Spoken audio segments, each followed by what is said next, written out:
திருச்சிற்றம்பலம். இப்போ நம்ம திருவிளையாடல் புராணத்தில் 11ஆவதாக பார்க்க போகிறது உக்கிரபாண்டியனின் அவதாரம் எப்படின்னு பார்க்கலாமா?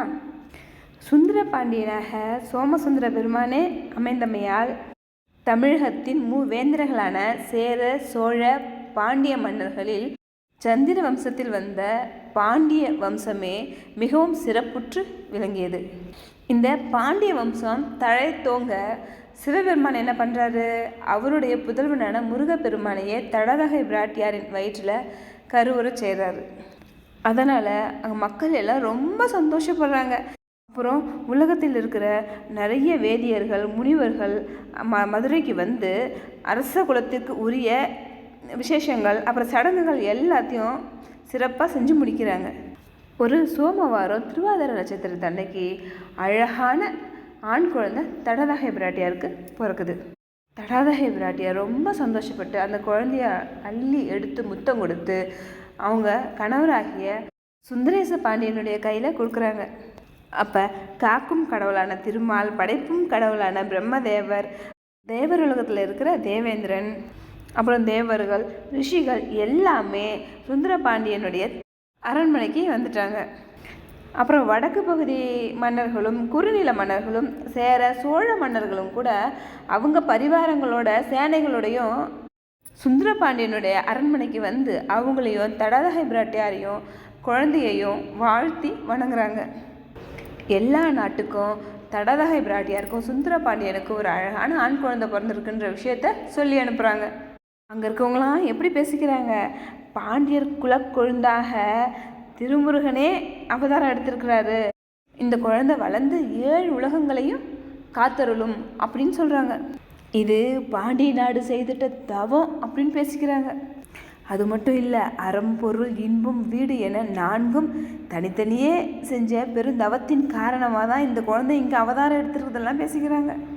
இப்படி மதுரையே இந்த குழந்தை பிறந்ததை ஒரு விழாவாக கொண்டாடுறாங்க. ராஜா மக்களுக்கு எல்லாம் தான தர்மங்கள்லாம் வாரி வாரி வழங்குறாரு சந்தோஷத்தில். அப்புறம் வேத முறைப்படி சதாகன்மம் சுந்தரபாண்டியன் நடத்தி வைத்து உக்கிரவர்மன்னு பேர் சூட்டு விழாவும் நடத்தி வைக்கிறாரு. குழந்தையோட 5வது வயதில் பூநூல் சாத்திர விழாவும் நடத்தி வைக்கிறாரு. தேவர்களுடைய குருவான வியாழ பகவானே சுந்தரபாண்டியனை வணங்கி உக்கிரவர்மனுக்கு முறையாக பகுவிழுக்கம், கணம், ஜடை, சாகை, ஆரணம் உள்ளிட்ட வேத கலைகள் அனைத்தையும் கற்றுக் கொடுத்தாரு. அது மட்டும் இல்லை, அவருக்கு படைகள பயிற்சி, யானை ஏற்றம், குதிரை ஏற்றம் என எல்லா பயிற்சியும் கற்றுக் கொடுக்குறாரு. 64 கலைகளையும் ஒருங்கே சீக்கிரம் கற்றுக்கிட்ட உக்கிரவர்மன் வந்து பாசுபதாஸ்திர பயிற்சியை மட்டும் அவங்களுடைய தந்தையான சுந்தரபாண்டியன்கிட்ட கற்றுக்கிட்டாராம். 8 வயது ஆகிறதுக்குள்ளாரையே எல்லா கலைகளையும் கற்றுக்கிட்டு ஒரு பாண்டியனாகவே இருந்தாராம் உக்கிரவர்மன். வயதுக்கேற்ற வளர்ச்சியும் ஆண்மையும் ஆற்றலும் பேரெழிலும் கொண்டு உக்கிரவர்மன் வந்து வளர்ந்துட்டு வந்துட்டு இருந்தாங்களா. அவருடைய 16 வயசில் எல்லாரும் பார்த்துட்டு இவர் நம்ம நினச்ச மாதிரி முருகப்பெருமானே வந்துட்டார் போல இருக்கு அப்படின்னு நினைக்கிற அளவுக்கு ஒரு பராக்கிரமசாலியாக இருந்தாராம் உக்கிரவர்மன்.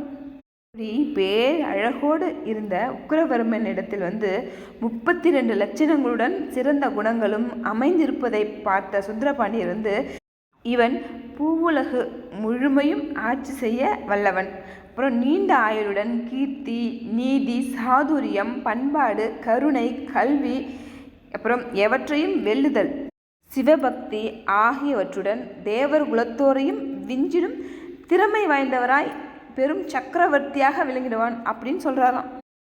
இவ்வளோ திறமைசாலியான நம்ம பையனுக்கு சீக்கிரம் கல்யாணம் பண்ணி வச்சுட்டு அப்புறம் முடிசூட்டி மன்னன் ஆக்கிடலாம் அப்படின்னு முடிவு பண்ணி சுமதி உள்ளிட்ட அமைச்சர்களை கூப்பிட்டு கலந்து ஆலோசித்து ஒரு முடிவு எடுக்கிறாங்க. திருச்சிற்றம்பலம்.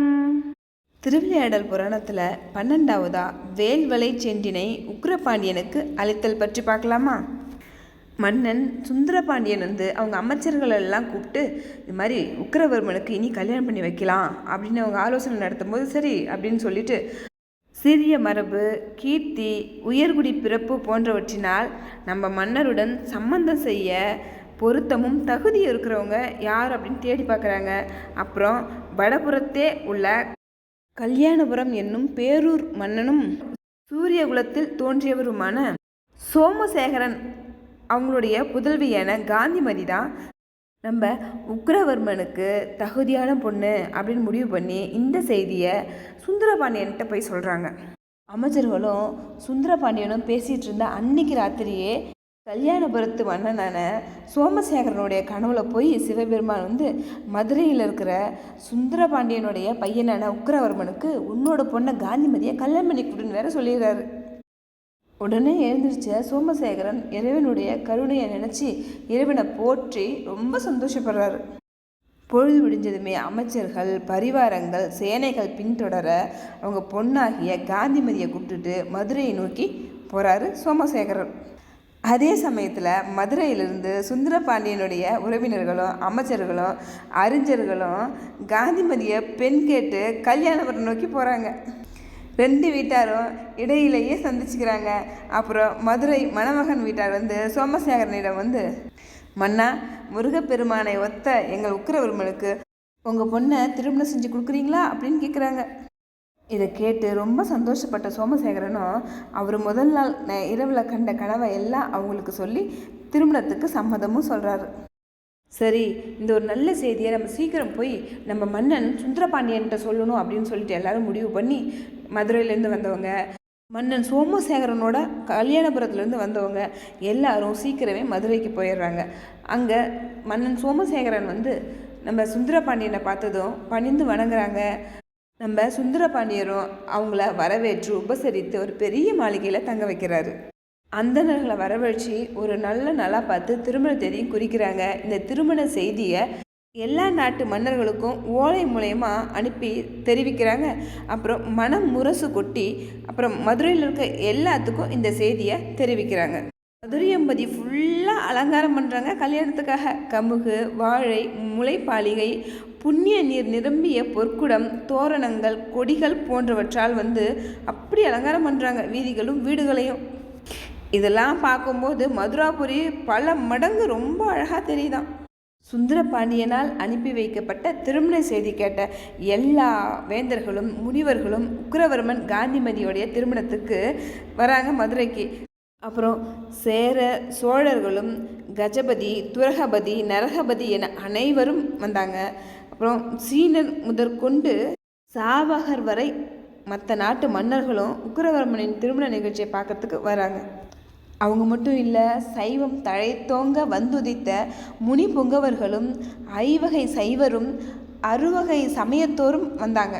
அப்புறம் திருமால், நான்முகன், இந்திரன் உள்ளிட்ட தேவர்களும் 18 கணத்தோரும் வந்து தடாதகை பிராட்டியாரையும் சுந்தரபாண்டியனும் பார்த்து வணங்குறாங்க. சோமசேகரனின் பெண்ணான காந்திமதியை பார்த்ததும் சுந்தரபாண்டியன் இவ்வளோ அழகா இந்த பொண்ணு அப்படின்னு வியந்து பார்க்குறாங்க. இதை பார்த்த வியாழ பகவான் சாமுத்திரிகா லட்சணப்படி இருக்கிற இந்த பெண் வந்து பெண்களிலே பேரழகு அப்படின்னு சொல்கிறாங்க. இதை கேட்டால் அங்கே இருக்கிறவங்க எல்லாமே என்ன சொல்கிறாங்க, காந்திமதிக்கு ஒப்பான பொண்ணு இந்த பூவுலகத்தில் மட்டும் இல்லை 7 உலகத்துலேயுமே இல்லைன்னு சொல்கிறாங்க. திருமண நாளும் வந்தது. மணமகனான உக்கிரவர்மன் வந்து அஷ்டமங்கலங்கள் சிறக்க பட்டத்து யானையின் மீது ஏற்றி கொண்டு வரப்பட்ட புனித தீர்த்தமான வைகை ஆற்று நீரில் குளிக்கிறாரு. அப்புறம் திருமண கோலம் கொண்டு திருமண மேடைக்கு வந்து அங்கே உட்காந்துருக்காரு. மணப்பெண்ணான காந்திமதியும் திருமண மேடைக்கு வந்து உக்கிரவர்மனின் பக்கத்தில் உட்காந்துட்டாங்க. காந்திமதியின் கைக்கு மேலே உக்கிரவர்மனோட கையை வச்சு தேவர்கள் அரிய வேத மந்திரங்கள் ஓதிட சோமசேகரன் தாரை வாத்து கொடுத்தார். அப்புறம் எண்ணற்ற சிறப்பான பொன் பொருள்களை சீர்வரிசையாக சீதனமாக கொடுத்தார். அப்போ பல்யம் இயம்ப தேவர்கள் வந்து மலர் மாறி பொழிந்தனர். அப்புறம் வேதகீத நாதம் மதுரை நகரம் எங்கும் பரவியது. முகூர்த்த நேரத்தில் உக்கிரவர்மன் காந்திமதிக்கு வந்து மாங்கல்ய தாரணம் செஞ்சு திருமண சடங்குகளை எல்லாம் செஞ்சு முடிச்சிட்டார். அப்புறம் வெகு சிறப்பாக திருமண ஊர்வலம் ஆடல் பாடல்களுடன் இனிதே நடைபெற்றது. இப்படி மதுரையை வலம் வந்த உக்கிரவர்மன் அவங்க மனைவியான காந்திமதியுடன் சோமசுந்தர கடவுளையும் மீனாட்சி அம்மையாரையும் வணங்கிட்டு அவங்களுடைய பெற்றோர்களுடைய காலில் விழுந்து வணங்குறாங்க. அப்புறம் அவங்க கல்யாணத்துக்கு வந்திருந்த எல்லாத்தையும் சிறப்பாக உபசரித்து அவங்களுக்கு விடை கொடுத்து அனுப்பி வைக்கிறாங்க. இப்படி மதுரையில் சுந்தரபாண்டியன் நல்லாச்சு புரிஞ்சிட்ருக்காரு. அப்போ ஒரு நாள் அவருடைய புதல்வனாகிய உக்கிரவர்மனை கூப்பிட்டு, உனக்கு தேவேந்திரனும் கடல் வேந்தனுமே பெரிய பகைவர்கள், மகாமேரு மலையும் ரொம்ப செருக்குற்று நிற்குது. அதனால் தேவர்கோனாகிய தேவேந்திரனின் முடி சிதறுமாறு இவ்வலையினை கொண்டு எரிந்திட வேண்டும். கடல் வற்றி போகுமாறு இவ்வேலினை விட வேண்டும். அப்புறம் 3வதா மேருமலையின் செருக்கு தகருமாறு இச்செண்டால் அடித்திட வேண்டும் அப்படின்னு சொல்லி வேல், வலை, செண்டு ஆகிய 3 வகை ஆயுதங்களையும் சுந்தரபாண்டியனார் கொடுக்குறாரு. உக்கிரவர்மனும் அவங்க தந்தையை வணங்கி 3 வகை படைக்கலன்களையும் வாங்கிட்டாங்க. அப்புறம் ஒரு நாள் வேத கோஷங்கள், பல்லியங்கள் ஆகியவை ஒரு சேர முழங்க தன் புதல்வன் உக்கிரவர்மனுக்கு முடிசூட்டி மதுரை மன்னராக்கி மகிழ்ந்தார் சுந்தரபாண்டியர்.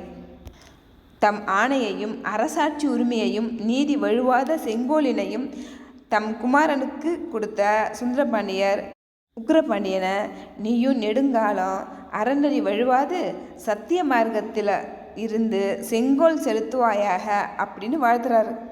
அதுக்கப்புறம் அங்கே கூடியிருந்த சிவகணத்தார் எல்லாரும் அவங்களுடைய பழைய வடிவங்களை பெற்றனர். புதல்வனுக்கு ஆட்சி பொறுப்பை கொடுத்துட்டதுனால சுந்தரபாண்டியன் ஆகிய சிவபெருமானும் தடாதகை பிராட்டியாராகிய மீனாட்சி அன்னையும் திருக்கோயிலுக்குள்ளே போய் அங்கேயே ஐக்கியமாயிட்டாங்க. 4 மறைகள் கூறிடும் அறங்கள் ஓங்கவும், நற்றவ வேள்வி மல்கவும், குறைவிலாத உலக உயிர்கள் வாழ்ந்திடவும், மழைவளம் பெருகவும், மேன்மையான சைவ நெறிகள் உலகெங்கும் ஓங்கி விளங்கவும் உக்கிரவர்ம பாண்டியர் சிறப்பாக ஆட்சி செய்தார். திருச்சிற்றம்பலம். இந்த வீடியோ உங்களுக்கு பிடிச்சிருந்தா லைக் பண்ணுங்கள், ஷேர் பண்ணுங்கள், இந்த சேனலை சப்ஸ்கிரைப் பண்ண மறந்துடாதீங்க. இந்த வீடியோ பார்த்ததுக்கு மிக்க நன்றி.